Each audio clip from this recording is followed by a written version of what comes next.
It happened on a night when I thought things were finally calming down. My marriage had been fragile for months, but I never imagined it would collapse in such a humiliating way. I was sitting quietly at a gathering with a few friends when she arrived with him, the man I had only heard about in whispers. His presence was loud, confident, almost taunting. He didn't just walk in, he owned the room, and my wife stood beside him, her face unreadable. I wanted to believe she had only come to talk, to sort things out, but deep down I already knew the truth. The way she clung to his arm told me everything I needed to know. She was no longer mine. Still, I tried to hold my ground. I greeted her politely, even smiled faintly, though my chest burned with betrayal. That was when he smirked, as if I were nothing but a joke to him, and picked up a glass of water. Without warning, he poured it over my head. Cold liquid drenched me, but colder still were his words. He shouted for everyone to hear, "I'm the one she chose, for revenge." His voice echoed in the silence that followed, and every eye turned toward me. My wife didn't stop him. She didn't even flinch. She simply looked away, as though I were already erased from her life. I sat frozen, the water dripping down my face, but the shame cut deeper than the chill. Laughter rippled through the crowd. Some tried to hide it, others didn't bother. That moment branded me, the betrayed husband, humiliated in public. My wife's silence confirmed everything. This was her way of punishing me. Whether for past mistakes or for failing to be the man she wanted, I couldn't be sure. But I knew one thing: she had chosen him to hurt me. His arrogance wasn't just for show, it was her weapon. She wanted me broken, humiliated, powerless. And for a few moments I couldn't even find the strength to stand. I watched her lean closer to him, her lips curling into a faint smile, as though his cruelty was her justice. Later that night, I replayed the scene in my mind 100 times. Her laughter, his words, the water running down my face. It all felt like a performance staged against me.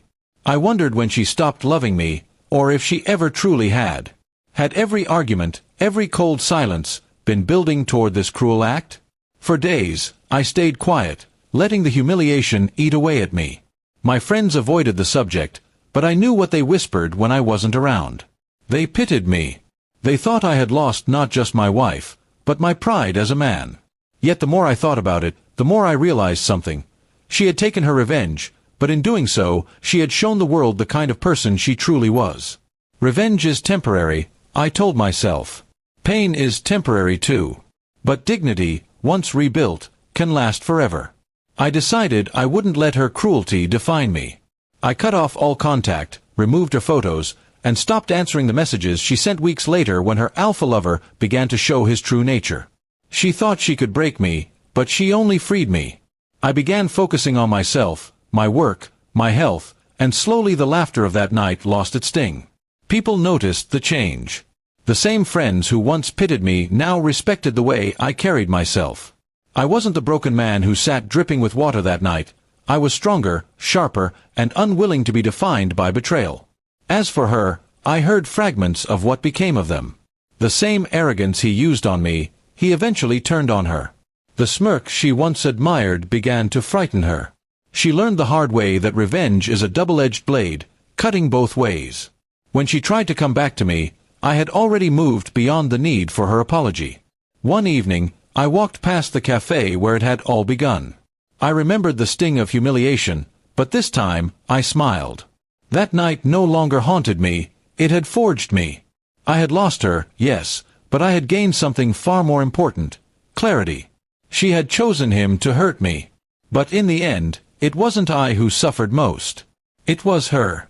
Because while I had learned to rebuild, she was left trapped in her own bitterness, still chasing revenge when there was no one left to fight. And that was my final victory. Not loud, not cruel, but silent and enduring.